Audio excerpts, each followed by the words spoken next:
అందరికీ నమస్కారం. Welcome to Bharati TV. మొన్నటి నుంచి మా జగనన్న పరిస్థితి చూస్తుంటే చాలా బాధేస్తుంది నాకు. నిజం, ఒక రకంగా ఎవరైతే టీడీపీ వాడి మీద కోపం వేస్తుంది నాకు. నిజంగా కనీసం ట్యాబ్లెట్స్ కూడా వేసుకొని ఇవ్వట్లేదు కరెక్ట్ టైంకి.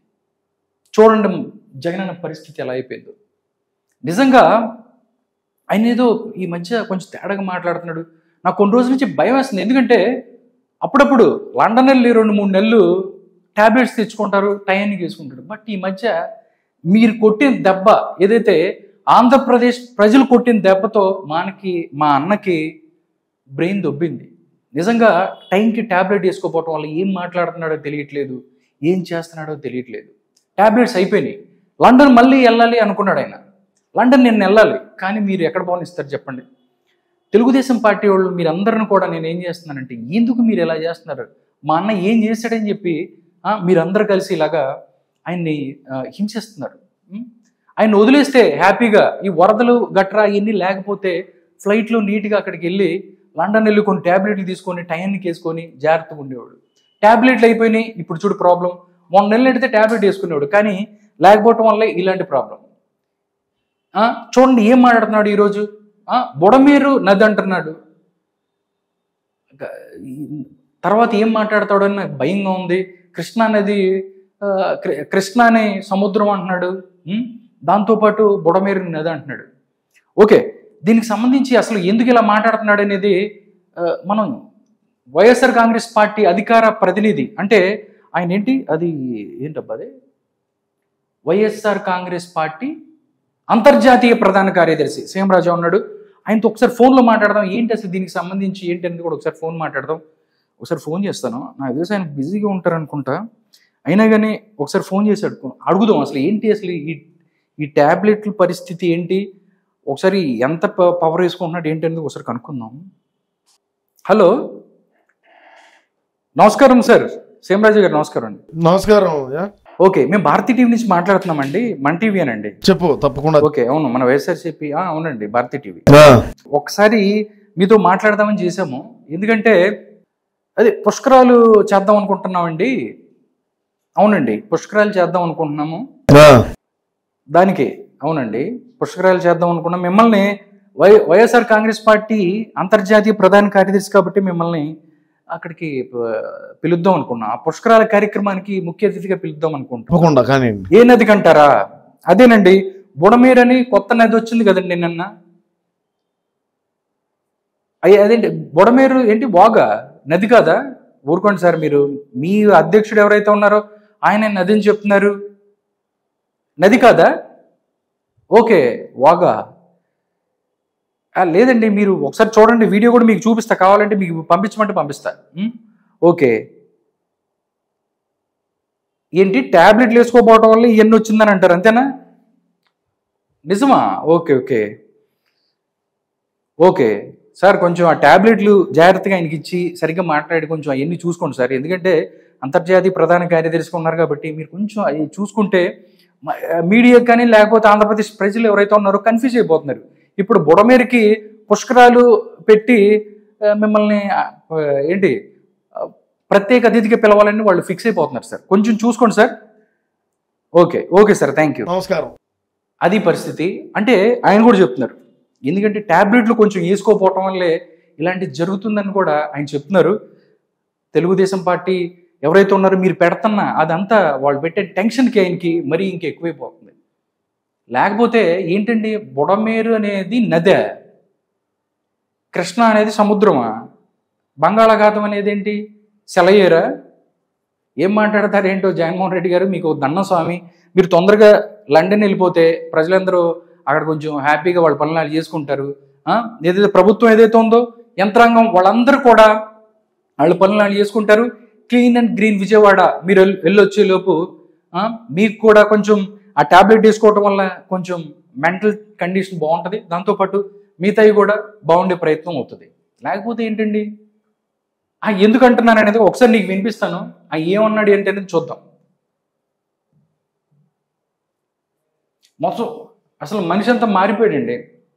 నిజంగా మా అన్నయ్య ఎలా ఉన్నాడు, నీట్గా క్రాఫ్ ఇలా చేయించి నీట్గా ఫ్రెష్గా ఫ్రిడ్జ్లో తీసిన యాపిల్లో ఉండేవాడు. ఇప్పుడు చూడండి ఎలా అయిపోయాడు పాపం.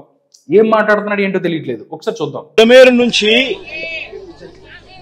బుడమేరు బుడమేరు నది మీద రెగ్యులేటర్ పేరు బుడమేరు నది మీద బుడమేరు నది మీద బుడమేరు నది అంట. బుడమేరు నది ఏంటండి? నిజంగా ట్రోల్ చేయమంటే మిమ్మల్ని ఎందుకు చేయరు చెప్పండి. నిన్న ఒకసారి వచ్చి నేను మాట్లాడారు, దానికి సంబంధించి చాలా మాట్లాడారు. బుడమేరుకి సంబంధించి గేట్లు ఎత్తేస్తారని చెప్పారు. గేట్లు అయిపోయినాయి. బుడమేరు ఎక్కడ ఉంటుంది? చంద్రబాబు నాయుడు ఇల్లు ఎక్కడ ఉంటుంది? ఇంకా చూసుకుంటే రకరకాలుగా ఏదో మ్యాన్ మేడ్ ఫ్లడ్స్ అన్నారు, మ్యాన్ మేడ్ డిజాస్టర్స్ అని చెప్పారు. ఇవన్నిటి కూడా మీరు మాట్లాడతారు, సబ్జెక్ట్ నేర్చుకొని వస్తారని మీ అందరూ చాలా ఎదురు చూస్తుంటే కట్ చేస్తే మీరు బుడమేరు నది అంటారు, కృష్ణని సముద్రం అంటారు. జగన్మోహన్ రెడ్డి గారు మీకు దండం పెడతాం, మమ్మల్ని కన్ఫ్యూజ్ చేయకండి, మీరు ఏం మాట్లాడుతున్నారో మాకు అర్థం కావట్లేదు. కాబట్టి మీరు ఒకటి పని చేయండి. మొన్నటి నుంచి నేను చూస్తున్నాను, ఆ పక్కన ఒకసారి చూడండి, ఈ పక్కన వెల్లంపల్లి శ్రీనివాస్ ఉన్నాడు పక్కన. వెల్లంపల్లి శ్రీనివాస్ని పక్కన వేసుకుని తిరిగితే మీకు ఇలాగే వద్దండి. మొన్న కూడా చూస్తే కంటికి రాయి తగిలి మొత్తం ఇంత పెద్ద తీసుకొని తిరిగాడు. ఏం జరిగింది చెప్పండి? ఆయన లెక్కలు మరి ఆ కంటికి నాకు తగిలిందా లేకపోతే బుర్రకు తగిలి మొత్తం బుర్ర పని చేయకుండా మీకు పిచ్చి లెక్కలు చెప్తున్నాడో తెలియట్లేదు. మొత్తం ఆయన ఏం చెప్తున్నాడో మీకు అర్థం కావట్లేదు. కాబట్టి ఇలాంటి కామెంట్స్ చేస్తారు మీరు. బుడమేరు నది ఏంటి? దాంతోపాటు ఆయన నేను ఈరోజు ప్రెస్ మీట్లో చాలా మాట్లాడాడు. అసలు ఏం మాట్లాడుతున్నాడంటే చంద్రబాబు నాయుడు గారి మీద, అంటే అర్జెంటుగా చంద్రబాబు నాయుడిని ప్రజల దగ్గర తీసుకెళ్ళి ప్రజల్లో కూర్చోబెట్టి ప్రజల దగ్గర తప్పు చంద్రబాబు తప్పు చేశాడు, సీఎం సరిగ్గా పని చేయలేదు అని చెప్పి జనాల్లోకి తీసుకెళ్లే ప్రయత్నం చేయాలని మీరు అనుకుంటారు. కానీ జనాలకు అన్ని తెలుసు. మీరేం మాట్లాడారో జస్ట్ ఒకదానికి ఏం మాట్లాడారో చెప్తాను. మీకు నుంచి ఇంత తీవ్రమైన వరద అడిషనల్ గా ఈ నీళ్ళకి యాడ్ అయ్యి ఈ పరిస్థితి ఇంత దారుణంగా తయారైంది. పోనీ ఇంత దారుణంగా తయారైన పరిస్థితుల్లో ఈ పెద్ద మనిషి చంద్రబాబు నాయుడు గారు ఏమైనా కాస్తో కూస్తో కనికరం చూపించాడా ప్రజల మీద? కాస్తో కూస్తో ఎంపతి ఈ పెద్ద మనిషి చంద్రబాబు నాయుడు గారు కాస్తో కూస్తో కనికరం చూపించాడా అంటే లేదు. ఏం మాట్లాడుతున్నారో అసలు అర్థం కావట్లేదు. ప్రజలందరూ వాళ్ళు ఎవరో అసలు విజయవాడలో నిన్న 5 రోజుల నుంచి ఆయన తిరుగుతున్నారు. కనీసం మీరు అన్ని ఛానల్స్లో ప్రసారం అవుతుంది, దాంతోపాటు సోషల్ మీడియా అన్నీ చూస్తుంది. కనీసం అవన్నీ చూసొస్తారా లేకపోతే మీరు నిద్రపోయి డైరెక్ట్గా ముసుగు తీసి ఇలాగొచ్చి ఓకే ఇలా మాట్లాడతారో అర్థం కాదు. తెలుసుకోండి ఏం జరుగుతుంది అనేది. సీఎం ఎక్కడున్నాడు, ఎవరు ఎక్కడ పనిచేస్తున్నారు, ఎక్కడెక్కడ తిరుగుతున్నారు, బుడమేరు అంటే ఏంటి, బుడమేరు ఎటుంది, దక్షిణాన ఉందా ఉత్తరాన ఉందా, ప్రకాశం బ్యారేజ్ అంటే ఏంటి, కొల్లేరు సరస్సు అంటే ఏంటి. ఎందుకంటే నీ పక్కన తిరుగుతున్న వెల్లంపల్లి శ్రీనివాస్ వీళ్ళందరూ కొబ్బరి చెప్పుల లెక్కలు చెప్పమంటే చెప్తారు. 1000 కొబ్బరి చెప్పులు ఈరోజు వచ్చాయి, 350 ఒక్క కొట్లు వేసాము, మిగతా ఎన్ని ఉన్నాయి ఇయే తెలియదు వాళ్ళకి లెక్కలు. మీకు ఇవన్నీ ఎలా చెప్తారు? అలాంటి వాళ్ళని వేసుకు తిరిగితే మీ బ్రెయిన్ ఇలాగే ఉంటుంది, లేకపోతే మీ ఇంతకన్నాగానే మీరు ముందుకెళ్ళలేరు. ఎంపతి చూపించాడా ప్రజల మీద? కాస్తో కూస్తో వీళ్ళని ఆదుకునే దానికోసం ఏదైనా అడుగులు వేసాడా? చర్య అసలు ఏదైనా చెప్తే అర్థం ఉండాలి. కనీసం ప్రజల మీద సింపతి చూపించాడా? ఆదుకునేదానికి అడుగులేసాడా? ఇంకా ఇవన్నీ చూసిన తర్వాత అంటాడు ఏదో సినిమా అన్నయ్య నేను పోతాను అంటాడు కదా, సేమ్ పరిస్థితి అది. ఏం జరుగుతుంది? ప్రజలందరిలో ఆయన తిరుగుతూ ఉంటే క్యాబినెట్ మీటింగ్స్ జరుగుతున్నాయి అక్కడ.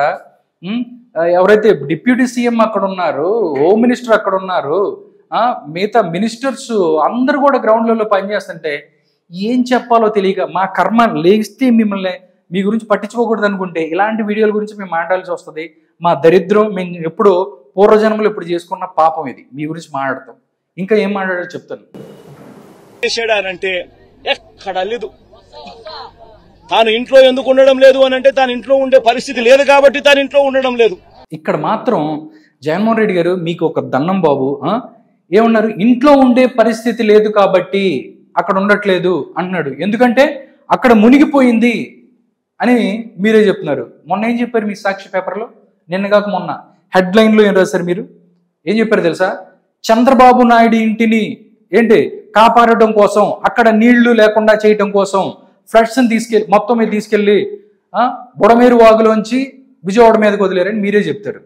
ఇప్పుడు అక్కడ ఇల్లు మునిగిపోయింది కాబట్టి అక్కడి నుంచి ఏదో సొల్లు చెప్పి బయట ఇక్కడికి వచ్చి కలెక్టర్ ఆఫీస్ నుంచి మాట్లాడుతున్నారని మీరే చెప్తారు. అసలు మీరు ఏం చెప్తారో, మీ పేపర్ ఏం చెప్తుందో, మీ చెల్లెలు షర్మిలారెడ్డి ఏం చెప్తుందో, పక్కనున్న వెల్లంపల్లి శ్రీనివాసరావు పక్కన వాళ్ళకి ఏం చెప్తాడో ఎవరికి ఏం అర్థం కావట్లేదు, ఫుల్ కన్ఫ్యూజ్లో ఉన్నారు. కాబట్టి మీరు రాజకీయాలు చేస్తున్నారు అనేది మాత్రం ప్రజలకు అర్థమవుతుంది, మీరు అబద్ధాలు చెప్తున్నారు అనేది మాత్రం ప్రజలకు అర్థమవుతుంది.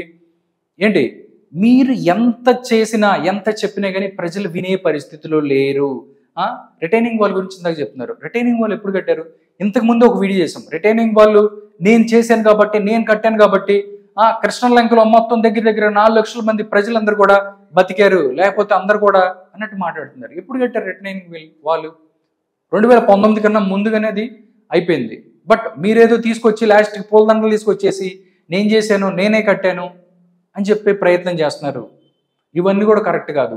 క్లెయిమ్ చేసుకునే పాలిటిక్స్ ఏంటి? క్లెయిమ్ చేసుకునే ఎవరో చేసిన దాన్ని నేను చేశాను, ఎవడో పుట్టిన బిడ్డని నేను తండ్రి, ఇవన్నీ మాట్లాడుకునే ఏదో సొల్లు కూడా ప్రజలు వినే పరిస్థితి లేరు. జగన్మోహన్ రెడ్డి గారు మీరు ఏదన్నా ఈసారి గ్రౌండ్లోకి వచ్చేటప్పుడు మొత్తంగా ఫుల్గా ప్రిపేర్ అయ్యి రండి, స్లిప్స్ తీసుకురాకండి, మైకులు కింద పెట్టి మాట్లాడొద్దు.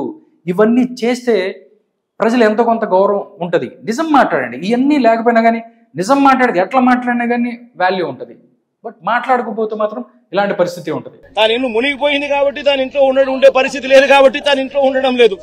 ఆ ఇంట్లో తాను ఉండకపోవడం కూడా ఏదో పెద్ద ఘనకార్యం అన్నట్టుగా ఇంట్లో నీళ్లున్నాయి కాబట్టి ఉండలేకుండా ఉండే పరిస్థితి ఉంది కదా అని చెప్పుకోలేక, అది చెబితే తనకు పబ్లిసిటీ రాదనే ఉద్దేశంతో కలెక్టర్ కార్యాలయం అంటాడు, కలెక్టర్ కార్యాలయంలో నేను ఉంటున్నానంటాడు, ప్రజల కోసమే తానేదో ఉంటున్నట్టుగా బిల్డప్ ఇవ్వడం నిజంగా ఎంత దుర్మార్గమేనంటే.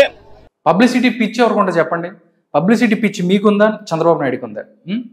మీ హయాంలో ఏంటి బాత్రూములకు కూడా ఏంటి సచివాలయాల దగ్గర నుంచి బాత్రూములకి ప్రతి చోట కూడా మీరు కలర్లు వేసుకున్నారు, స్టిక్కర్లు వేసుకున్నారు. ఈ ఒక్కటి కాదు, స్టిక్కర్లకే దగ్గర 500 కోట్లు ఖర్చు పెట్టారు. పబ్లిసిటీ పిచ్ ఎవరికి ఉంటుందో చెప్పండి? పిల్లలకి ఇచ్చే ట్యాబుల దగ్గర నుంచి ఏంటి వాళ్ళకి ఇచ్చే డ్రెస్సులు గీసులు మొత్తం అన్నిటి మీద కూడా ప్రతి దాని మీద కూడా మీరు పబ్లిసిటీ కోసం పనిచేశారు. బట్ చంద్రబాబు నాయుడు పబ్లిసిటీ కోసం చేస్తున్నారు అని చెప్పడం అనేది నిజంగా చాలా బాధాకరమైన విషయం. నిజంగా ఒక ముఖ్యమంత్రిగా 5 సంవత్సరాలు పనిచేసిన మీరు మాట్లాడాల్సిన మాటలు కాదు. ముందు మీ పక్కన ఉన్న చిల్లర బ్యాచ్ ముందు ఆ వెల్లంపల్లిని తీసి పక్కన నొక్కండి, లేకపోతే ఇలాంటివి మాట్లాడతాడు. మీకు అసలు ఏం చెప్పడు, ఏం చేస్తాడు, ఏం చెప్పరు. ఎవరన్నా ఉన్నారా? వెల్లంపల్లిని వేసుకుని తిరుగుతారు ఏంటండి? ఆయన నియోజకవర్గంలో అక్కడ బోట్ వేసేవాళ్ళు లేకపోతే తీసుకెళ్లి పక్కన అక్కడ బండి నొక్కారు, మళ్ళీ తీసుకొచ్చి వెల్లంపల్లిని పక్కన చూసి నవ్వుతున్నాడు. ఇదిగో అక్కడ సార్ చూడండి, ఒకసారి చూడండి. ఏంటో ప్రజలందరూ వర్షాలకి పడి తిండి లేక అన్ని ఏడుస్తుంటే ప్రజలు పక్కన నుంచి నవ్వుతున్నాడు. ఇలాంటి వాళ్ళు నీకు మంత్రులు, ఇలాంటి వాళ్ళు నీ నాయకులు, ఇలాంటి వాళ్ళు నీకు ప్రజాప్రతినిధులు, ఇలాంటి వాళ్ళతో నువ్వు రాజకీయం చేస్తావు. నిజంగా సిగ్గుపడాలి జగన్మోహన్ రెడ్డి గారు. నీ పక్కన ఉన్న వాళ్ళు నేను పక్కదోవ పట్టిస్తున్నారు, మీరే పక్కదోవ పడుతున్నారు. జనాలకు అర్థమయ్యే పరిస్థితి లేదు. కాబట్టి ఇక్కడి నుంచైనా నేను ప్రతిసారి ఇక్కడి నుంచి అని చెప్తున్నా, మీరు మళ్ళీ ఇవన్నీ ఇలాగే. కాబట్టి ప్రజలు కొట్టే దెబ్బతో మీకు మైండ్ పోయింది. ఎందుకంటే మీకు మైండ్ పోయిందా లేకపోతే ట్యాబ్లెట్లు వేసుకోలేకపోవడం వల్ల ఎలా మాట్లాడుతున్నారనేది తెలియదు. ఎందుకంటే నారా చంద్రబాబు నాయుడు ఆంధ్రప్రదేశ్ రాష్ట్ర ముఖ్యమంత్రి ఏం చేస్తున్నారు, ఈ ఫ్లడ్స్కి సంబంధించి ఏమేమి చేశాము అనేది కూడా ప్రతి ఒక్కరు కూడా ప్రజల్లోకి వెళ్ళి మాట్లాడి చెప్తున్నారు. 12 గంటలకి ప్రెస్ మీట్ పెట్టాల్సిన అవసరం చంద్రబాబు నాయుడుకి ఏంటి చెప్పండి? 2:30 గంటలకు పెర్రిలో అక్కడికి వెళ్ళిపోయి వాళ్ళందరినీ కూడా కలుసుకోవాల్సిన చంద్రబాబు నాయుడుకి ఏంటి? వాటర్లో కలిసి బుల్డోజర్స్ మీద ఏంటి వాటన్నిటి మీద రాత్రి 2 గంటలకు 3 గంటలకు తిరగాల్సిన అవసరం చంద్రబాబు నాయుడుకి ఏంటి? మంత్రులందరం తిప్పాల్సిన అవసరం ఏంటి?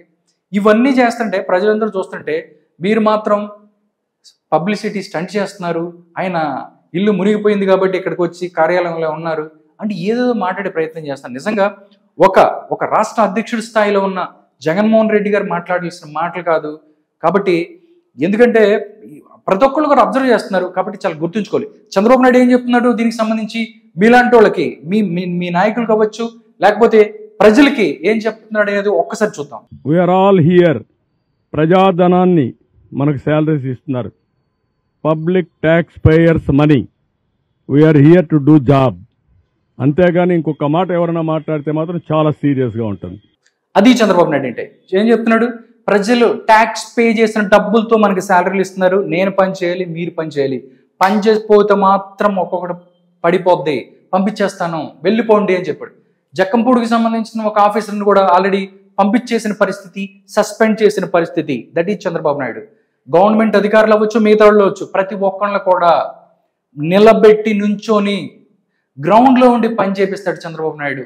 పారిపోయే టైప్ కాదు. ఎందుకంటే ఇలాంటి విపత్తులు చాలా చూశారు. అంతకుముందు చూస్తే వైజాగ్, శ్రీకాకుళం అవ్వచ్చు, ఏంటి ప్రతిదీ కూడా నుంచొని గ్రౌండ్ లెవెల్లో ఉండి పూర్తి చేసిన వ్యక్తి చంద్రబాబు నాయుడు. ఓకే, ఉమ్మడి ఆంధ్రప్రదేశ్లో ఏంటి విపత్తు వస్తే హైదరాబాద్లో ఉండాల్సిన చంద్రబాబు నాయుడు రాజమండ్రిలో కూర్చొని కలెక్టర్ ఆఫీస్లో అక్కడ సెక్రటేరియట్ పెట్టి మొత్తం సెట్ చేశాడు. That is Chandrababu Naidu. ప్రజలకి తెలుసు ఏంటి, ప్రతి ఒక్కళ్ళు చిన్న పిల్లల్ని అడిగినా కానీ చెప్తాడు వాట్ ఈజ్ చంద్రబాబు నాయుడు, ఏం చేస్తాడు అనేది కూడా. కాబట్టి వెల్లంపల్లి శ్రీనివాసుని వేసుకొని ఏంటి వెల్లుల్లిపై కబుర్లు చెప్తే ప్రజలు నమ్మే పరిస్థితి ఉండదు. జగన్మోహన్ రెడ్డి గారు ప్రతి ఒక్కటి కూడా గమనిస్తున్నారు. ఈ డైలాగ్ నీకే జగన్మోహన్ రెడ్డి గారు చూడండి, నీకే చెప్తున్నాడు ఆన్సర్. నేను అందుకే ఒకటే మాట చెప్తున్నా, కొంతమందికి ఇంకా ఉంది. మీరు కూడా సమాజంలో భాగం. సమాజంలో మీరు కూడా ఇలాంటి తప్పుడు సంకేతాలు ఇచ్చి మీ పరువు పోగొట్టుకోవద్దండి. కమాన్ మెయిన్ స్ట్రీమ్. అది సమాజంలో మీరు కూడా భాగమే. ప్రజలకి తప్పుడు సంకేతాలు ఇచ్చి, ప్రజలకి అబద్ధాలు చెప్పి, ప్రజలని మోసం చేయొద్దు, ప్రజల్ని పక్కదారి పట్టించొద్దు అని చెప్తున్నాడు. ఈ రోజే కాదు, ప్రతిరోజు కూడా ఆయన చెప్తున్నాడు. ఈరోజు ఏం చెప్పారు, ఈ వారం రోజులు ఏం చేయబోతున్నారు. ఓకే, ఏదైతే హాస్పిటల్స్ బయటకు వస్తాయి, ప్రతి ఇంటిని శుభ్రం చేసి బాధ్యత కూడా ప్రభుత్వం తీసుకుంటుందని చెప్పారు. ప్రతి చోట హాస్పిటల్స్ ఏదైతే ఉన్నాయో ప్రతి వీధిలో హాస్పిటల్ పెడతామని చెప్పారు. ప్రతి చోట మొత్తం రోడ్లు క్లీనింగ్స్ దగ్గర నుంచి ఇల్లు కూడా శుభ్రం చేసి ప్రతి ఒక్కళ్ళు ఆ బాధ్యత తీసుకుంటారని చెప్తున్నారు. పాలు, పెరుగు, అన్నం ప్రతి ఒక్కటి కూడా. నేను ఇందాక సోషల్ మీడియాలో చేస్తూ ఒక ఆవిడ మాట్లాడుతున్నారు, పాలు తీసుకొచ్చి ఇచ్చారండి మాకు, ఉదయం నుంచి సాయంత్రం దాకా పాలు అన్నీ మాకు అన్నీ తీసుకొచ్చి ఇచ్చారని మాట్లాడుతున్నారు. కాబట్టి ప్రజలు చాలా క్లారిటీగా ఉన్నారు. మీరు ఎక్కడో ఒక చోటుగా ఒక 10 మందిని మీ ఎవరైతే పేటీఎం బ్యాచ్ని తీసుకొని వచ్చి అక్కడ కూర్చొని నుంచొని హో హో అని చెప్పి మీరు జస్ట్ ఇలా కనపడంగానే ఓ అని చెప్పి ఒక కెమెరా ఇలా రౌండ్ వేసి వెళ్ళిపోయే టైప్ మాత్రం కాదు చంద్రబాబు నాయుడు. ప్రతి ఒక్కడు కూడా సరి చేస్తాడు. ప్రతి ఒక్కడు కూడా ప్రతి విపత్తును కూడా ఎదుర్కొంటాడు. That is Chandrababu Naidu. అది ప్రజలకి ఆ గౌరవం ఆయన మీద ఉంది, ప్రజలకి ఆయన మీద నమ్మకం ఉంది. కాబట్టి ఇప్పటికైనా ప్రజలకి అబద్ధాలు చెప్పే ప్రయత్నం మానుకోండి. చంద్రబాబు నాయుడు మీద బురద చల్లటం, ప్రభుత్వాన్ని ఇరుక్కుని పెట్టాలని చూస్తే మాత్రం మీకే ఇబ్బంది. ఎందుకంటే ప్రజలకి ప్రతి ఒక్కరు కూడా చూస్తున్నారు. బట్ మీరు చెప్తే అబద్ధాలు, ఎందుకంటే సాక్షి మీడియాలో చెప్పే సొల్లు ఇవన్నీ చూసేటానికి వాళ్ళకి అంత పెద్ద అవన్నీ కూడా తప్ప అబద్ధం అనేది కూడా జనాలకు తెలుసు. ఎందుకంటే మీరు ఫస్ట్ పేజీలో చంద్రబాబు నాయుడు ఇల్లుని కాపాడటానికే వరదని బుడమేరికి తిప్పారు అని చెప్పి ఫస్ట్ పేజీలో హెడ్డింగ్లో ఇంత పెద్ద పెడతారు. 8th పేజీలో వెళ్ళి చంద్రబాబు నాయుడు ఇల్లు మునిగిపోయిందని మీరే చెప్తారు. ఏ వార్త నమ్మాలి? మీరే సాక్షిలో ఫస్ట్ పేపర్లో ఏదో ఉంటుంది, 8th పేపర్లో ఉంటుంది. కాబట్టి మీ మీద మీకే నమ్మకం లేదు. మీరు చెప్పిన మాట మీద మీరే నిలబడరు. అబద్ధాలు చెప్పడం మీకు అలవాటు అయిపోయింది. ఇవన్నీ కూడా ప్రజలు గమనిస్తున్నారు. ఫ్యూచర్లో మారపోతే మాత్రం ప్రజలు మళ్ళీ మిమ్మల్ని ప్రతిపక్షంలో 10 కూడా ఉన్నారు, 11 ఇచ్చినట్టున్నారు, 11 కూడా ఉండవు లాస్ట్కి. కాబట్టి జాగ్రత్తగా ఉంటే బెస్ట్, లేకపోతే మాత్రం ప్రజాగ్రహానికి గురవ్వాల్సి వస్తుంది.